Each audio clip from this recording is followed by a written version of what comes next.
Just such a rare person. Everyone misses Gregg him. was a really top guy. He had such a warmth about him. Huge heart, very funny. Gregg cared. Great father. He cared about everything. We became The gentleman's just gentleman. extremely So close passionate. friends.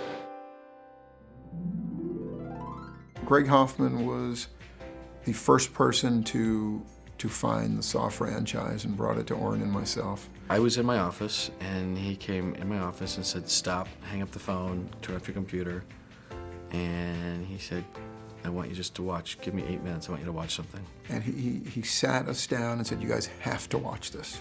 You just got to watch it. I want to make this movie. I want to finance it. We got to do it." And he was literally all but jumping off the walls. He was really, really passionate. He read the script, absolutely loved it, then saw the, the short after that, and him and Oren were just very, very enthusiastic from the very beginning. The very first meeting we had for Saw, we had this little script that we'd written in Australia that we were shopping around, and we had all these meetings set up, and the first one was with Evolution. And so we walked into their office, sat down, and out comes Gregg and Oren and shake their hands, and it's all very sort of formal. And then they pretty much said to us, "Let's go and make this film." I actually had lunch with him the afternoon after he read the script that became Saw, and he knew instantly what it could become.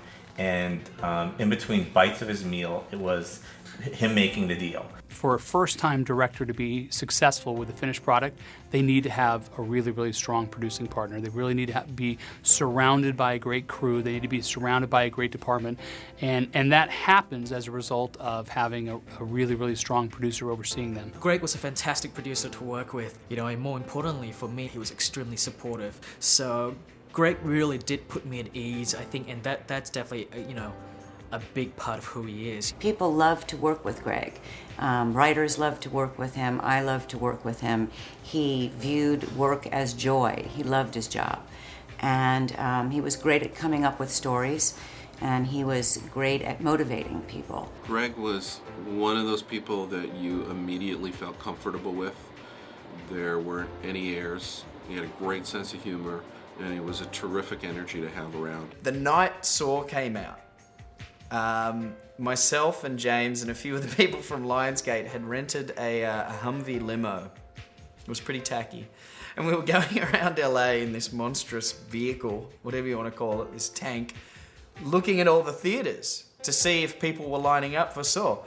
And Gregg calls, and he's at the Four Seasons Hotel in Beverly Hills, and he's like, "Yeah, you guys should come down, we're gonna have a drink down there." We walked into the Four Seasons, and Gregg came over and hugged me.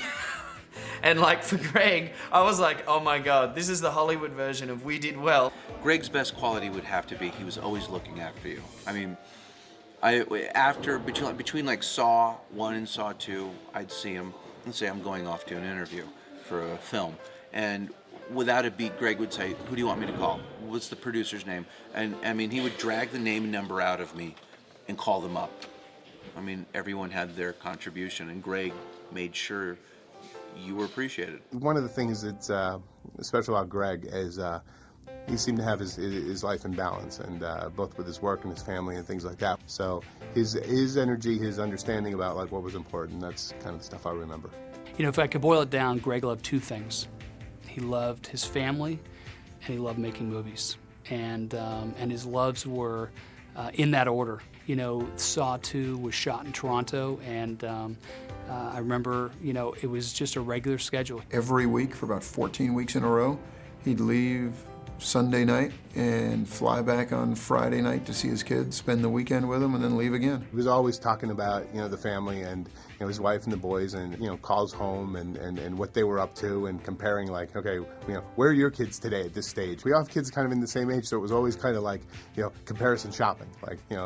Who's doing the cutest thing or the funniest thing at the time, and boy, he just loved those boys. When the news of Gregg's passing came, it really affected me in the big way. We were in the middle of making our second film together, and I just couldn't really continue with it, so I basically kind of had to take 2 months out of, in the middle of making a film to just sort of go away and just sort of collect my thoughts again. When people ask me, how was Gregg as your producer? And I said, no, he wasn't my producer, he was my friend, he just happened to produce. It's great that I had someone as a boss who I was as close to as I was with Gregg. Gregg's, I think, biggest strength, both as a person and a friend, was that he didn't have an ego. He had no need to be the spotlight, the center of attention. And he was always, warm and friendly to everybody. And he and I, just really got along well. And over the years, we would speak almost every day. Most importantly, I'll always remember, we just shared so many laughs together, and he always loved to laugh. And I think that's a part of, one aspect of how much he loved life. He's missed more than anything. Gregg Hoffman is sorely missed, and I feel a tremendous responsibility to him to kind of keep the franchise going the way he would have wanted it. And he was probably the kindest, funniest person I've ever met in my life. And he was an amazing person, an amazing father, the patience he showed with his kids, and a great husband, and a great person.